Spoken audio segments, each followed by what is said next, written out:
Assalamualaikum warahmatullahi wabarakatuh. Kami dari kelompok ketiga.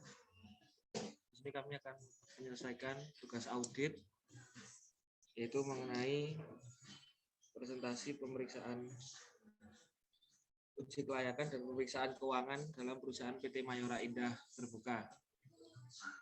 Yang pertama mengenai pemilik dan alamat pabrik akan dijelaskan oleh Adinda Setio.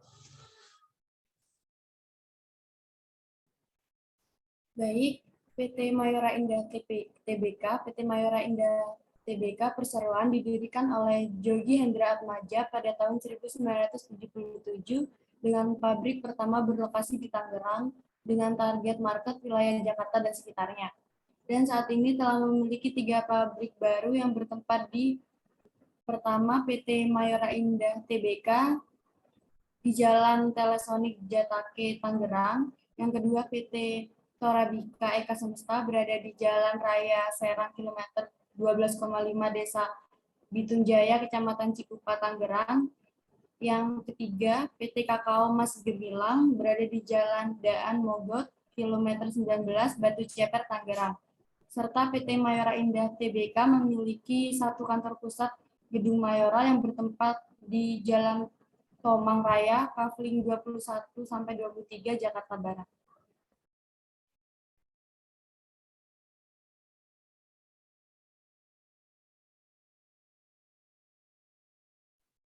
Yang selanjutnya akan dijelaskan oleh Saudari Evi Drianti. Baik, untuk selanjutnya yaitu perusahaan kami ini bergerak di bidang produksi yang berkaitan dengan produk dan pengolahan makanan dan minuman, dan juga dengan strategi pemasarannya kepada seluruh konsumen dalam negeri maupun luar negeri. Produk kami juga menjualkan atau kami memasarkan produk ini di pasar domestik maupun luar negeri.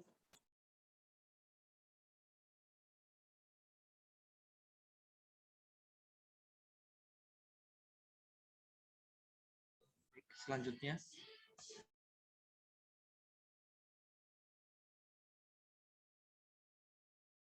baik, saya akan menjelaskan mengenai risiko bisnis pada PT Mayora. Untuk risiko bisnis pada PT Mayora adalah salah satunya banyaknya pesaing dengan produk sejenis yang berkembang di pangsa pasar. Dengan ini, perusahaan PT Mayora khususnya harus memiliki strategi penjualan khususnya di bidang marketing yang inovatif dan kreatif agar tidak kalah saing dengan produk perusahaan lain. Serta untuk risiko bisnis lainnya yaitu berkembangnya teknologi dari perusahaan dari PT Mayora tersendiri. Namun untuk PT Mayora terus mengembangkan teknologi dalam perusahaannya agar tidak kalah dalam pangsa pasar dengan perusahaan lain.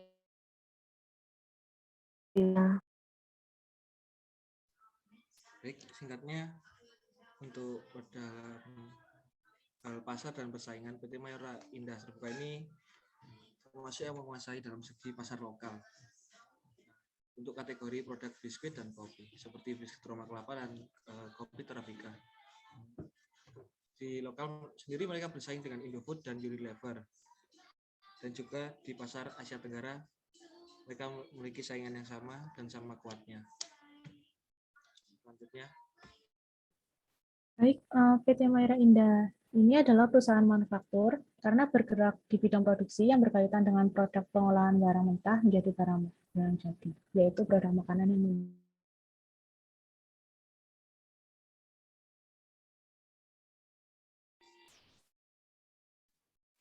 di sini saya akan menjelaskan mengenai pasar dan persaingan untuk segi pangsa pasar atau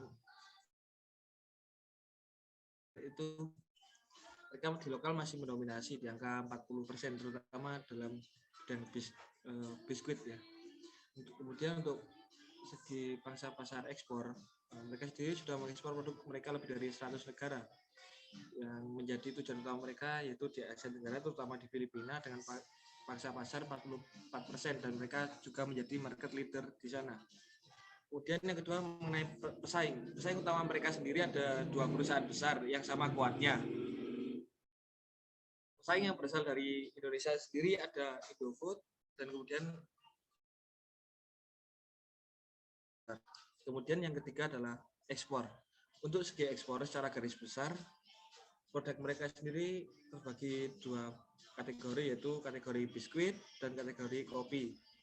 Yang sudah saya sampaikan tadi, yang kategori biskuit mereka mengekspor ke Filipina dengan market share 44% dan mereka menjadi market leader. Untuk kopi, mereka sendiri sudah mengekspor ke Asia Tenggara, Rusia dan Lebanon, meskipun mereka belum menjadi market leader di sana seperti di Filipina tadi. Selanjutnya,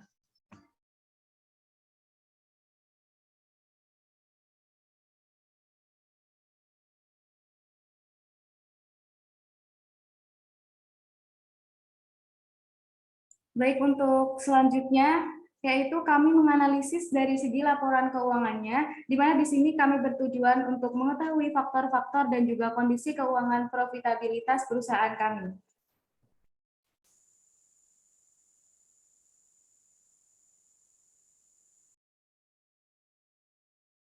Saya akan menjelaskan mengenai analisis kinerja keuangannya dilihat dari laporan posisi keuangan dan laporan laba rugi. Satu, perbandingan antara laporan neraca dan laba rugi. Dalam laporan keuangan ditinjau dari laporan posisi keuangan atau yang bisa disebut neraca dari tahun 2020 ke tahun 2021 menunjukkan peningkatan sebesar 140 triliun 352 miliar 750 juta 978 ribu. Namun jika ditinjau dari laporan laba rugi, hasilnya menunjukkan penurunan dari tahun sebelumnya sebesar 887 triliun 115 miliar 866 juta 692 ribu. Hal ini menunjukkan terjadinya perbandingan terbalik antara laporan posisi keuangan dengan laporan laba rugi, yang berarti laporan neracanya tadi menunjukkan peningkatan dan laporan laba ruginya menunjukkan penurunan. Terima kasih.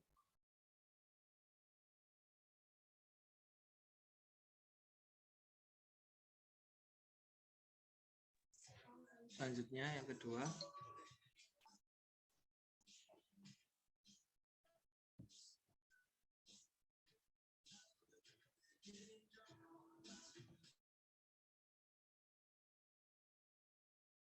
Baik, untuk yang kedua yaitu perbandingan dari segi rasio. Dari tahun 2020 ke tahun 2021 dibutuhkan perbandingan rasio keuangan pada neraca yang nanti juga bertujuan menentukan saham yang layak dijual atau yang layak dibeli, di mana diperoleh dari perbandingan laba per sahamnya pada akhir neraca yaitu senilai Rp92 untuk tahun 2021.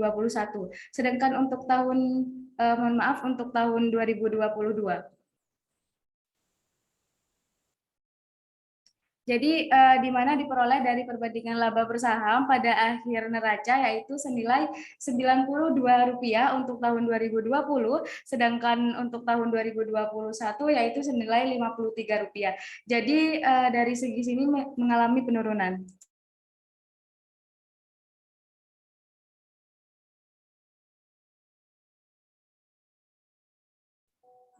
selanjutnya yang nomor 3, silakan. Baik, untuk selanjutnya, yaitu dari perbandingan elemen dalam laporan keuangan.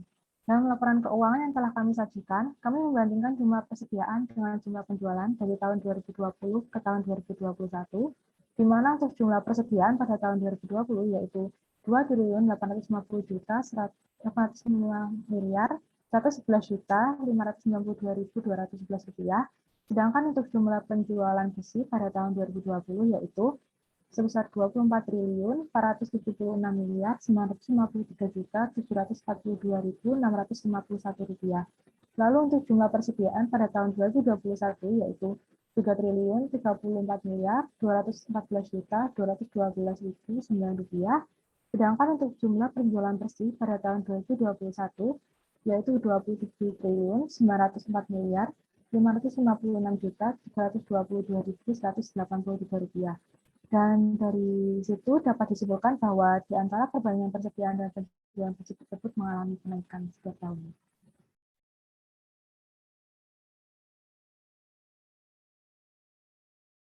Hasil analisa yang dilakukan oleh kelompok kami diambil dari analisis laporan keuangan berikut ini. Baik, saya akan menjelaskan untuk analisis kinerja keuangan. Untuk yang pertama yaitu perbandingan antara neraca dan laba rugi. Untuk hasil analisa tersebut diambil dari laporan posisi keuangan, yaitu dilihat dari kas dan setara kas. Untuk kas dan setara kas pada tahun 2020 menunjukkan 3.777.791.432.101 rupiah.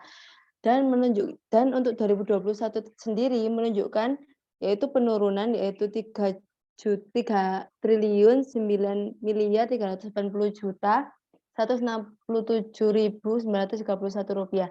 Namun untuk hasil terakhirnya pada laporan posisi keuangan menunjukkan yaitu adanya kenaikan dari 2020 ke 2021 sesuai yang tertera pada jumlah aset tersebut.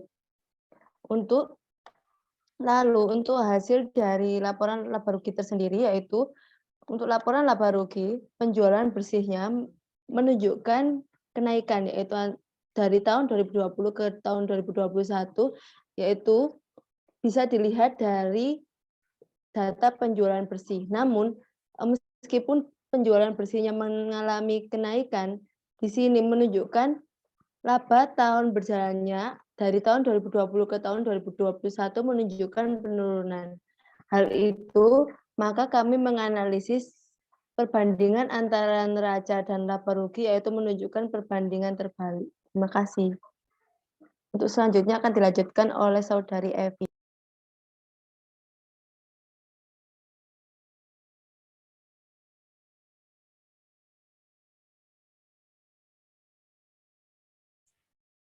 Baik, di sini kami dalam membandingkan perbandingan untuk rasionya, yaitu kita menilai dari laba per saham, di mana laba per saham mengalami penurunan, yaitu untuk tahun 2020 senilai 92, kemudian 2021 senilai Rp53.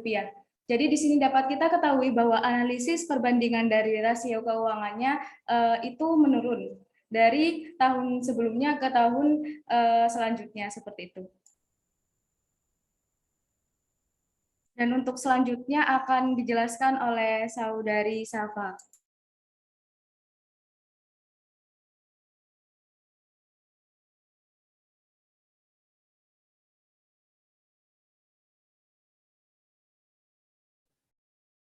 Baik, jadi untuk perbandingan elemen dalam laporan keuangan, di sini kami membandingkan dari jumlah persediaan untuk tahun 2020 yaitu sebesar 200 triliun rupiah dan juga tahun 2021, di mana dari perbandingan tersebut juga mengalami kenaikan.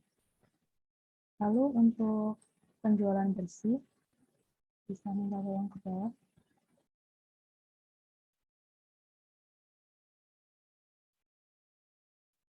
Sementara untuk penjualan bersih juga demikian, mengalami kenaikan dari tahun 2020 dan juga 2021. Sekian.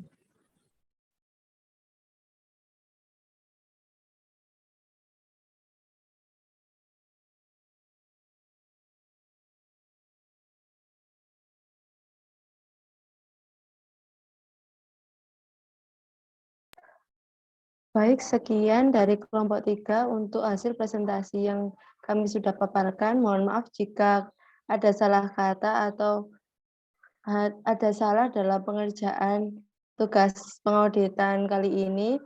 Sekian, terima kasih. Wassalamualaikum warahmatullahi wabarakatuh.